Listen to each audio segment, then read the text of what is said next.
గత 2-3 రోజుల నుంచి దేశవ్యాప్తంగా లక్షద్వీప్ గురించి పెద్ద ఎత్తున చర్చ జరుగుతోంది.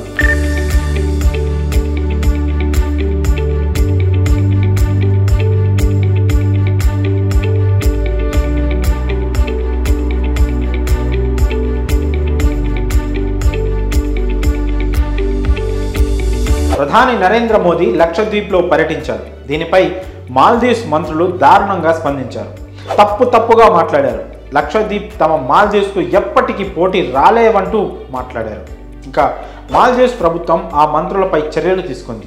దీంతో సమస్య కొంత సద్దుమణిగినా అందరి దృష్టి మాత్రం లక్షద్వీప్లపైనే ఉంది. ప్రధాని మోదీ ప్రత్యేకంగా పర్యటించేంత లక్షద్వీప్లో ఏముంది, లక్షద్వీప్ చరిత్ర ఏంటి, అందులో చూడదగ్గ ప్రదేశాలు ఏమున్నాయి అనే విషయాలు ఇప్పుడు తెలుసుకుందాం.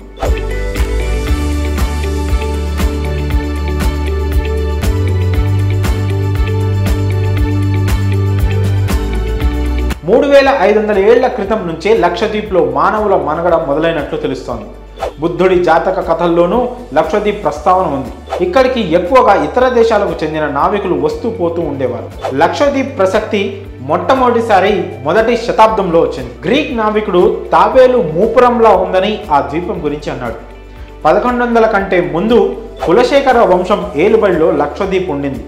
ఆ వంశం నశించిన తర్వాత కొలత్రీస్ అనే వంశం ఏలుబడిలోకి లక్షద్వీప్ వచ్చింది. లక్షద్వీప్ గురించిన ప్రస్తావన తమిళ సాహిత్యంలో మొట్టమొదటిసారిగా వచ్చినట్లు చెప్తారు.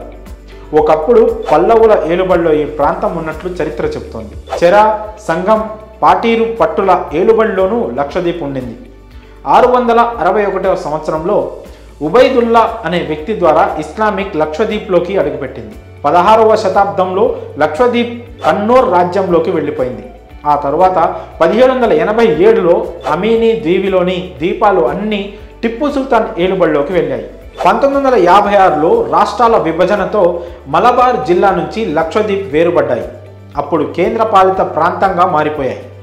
1973 వరకు లక్షద్వీప్ను లక్కదీవి, మినికాయ్, అమీన్ దీవి అని పిలిచేవారు. 1973 నవంబర్ 1వ తేదీన లక్షద్వీప్ అన్న పేరు పెట్టారు. లక్షద్వీప్లో అన్ని ద్వీపాలు చాలా చిన్నవిగా ఉంటాయి. ప్రతి ద్వీపం 1.6 కిలోమీటర్ల పొడవుకు మించి ఉండదు. ఇక్కడ నివసించే వారిలో ఎక్కువ మంది మలబార్ తీరానికి చెందిన వారే. ముస్లిం జనాభా ఎక్కువగా ఉంటుంది. లక్షద్వీప్లో ఎక్కువ మంది మలయాళం మాట్లాడతారు.